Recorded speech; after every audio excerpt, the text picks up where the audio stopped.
le nouveau DexPad, qui va permettre donc de récupérer son environnement Android sur un grand écran. Donc maintenant il est horizontal. Voilà, il est horizontal. Et il va nous servir, comme vous allez le voir, de touchpad, donc plus besoin de souris. Mon téléphone devient un touchpad pour pouvoir accéder très facilement à mes applications en grand écran, pour pouvoir travailler plus facilement en mobilité. Donc voilà, je vais pouvoir ouvrir mon application Word et travailler sur du Word par exemple si je le souhaite. Également, on pense aux jeux ou à la télévision, à YouTube. On va pouvoir accéder à YouTube en grand écran depuis son téléphone. Donc par rapport à l'ancien, quelles sont les différences? Donc, par rapport à l'ancien, on va avoir la position horizontale qui va nous permettre d'utiliser le téléphone comme trackpad, mais également la possibilité d'accéder à la prise jack qui n'était pas disponible sur l'ancienne, et donc de brancher ses écouteurs. Nous avons également plus d'applications compatibles avec Dex qui s'afficheront donc en grand écran avec plus de fonctionnalités.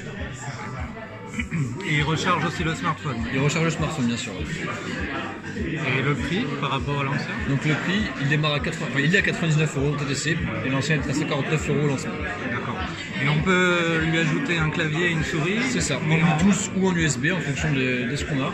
On va pouvoir ajouter un clavier pour pouvoir travailler ou une souris bien sûr, si on est plus à l'aise avec une souris. Il se connecte au smartphone ou Il se connecte au smartphone effectivement. On peut le connecter soit depuis le smartphone avant de brancher, soit depuis directement l'interface. Ici on voit très bien, j'ai mes deux appareils qui sont connectés.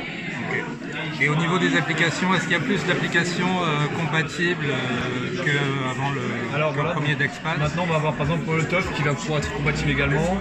On va avoir SoundCloud qui est aussi compatible. Donc on a essayé d'élargir le panel d'applications pour avoir une expérience toujours plus poussée. Ce qui va nous permettre... Il s'ouvre en plein écran maintenant? Voilà. Oui, effectivement. Donc, si on part sur... je reviens sur le bureau d'accueil. Si on regarde par exemple Molotov, voilà, on va l'ouvrir donc pour regarder la télé.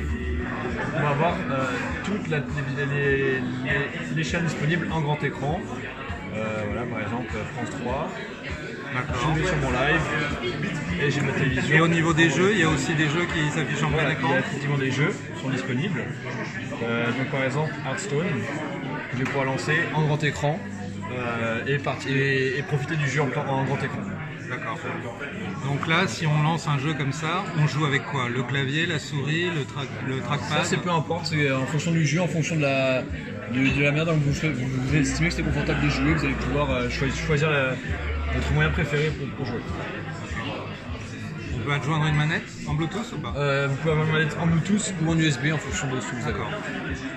En USB sur le Dex ou à l'arrière, voilà, à l'arrière du DexPad. On peut le voir? Oui, bien sûr. Ici, vous avez deux ports USB 3.0.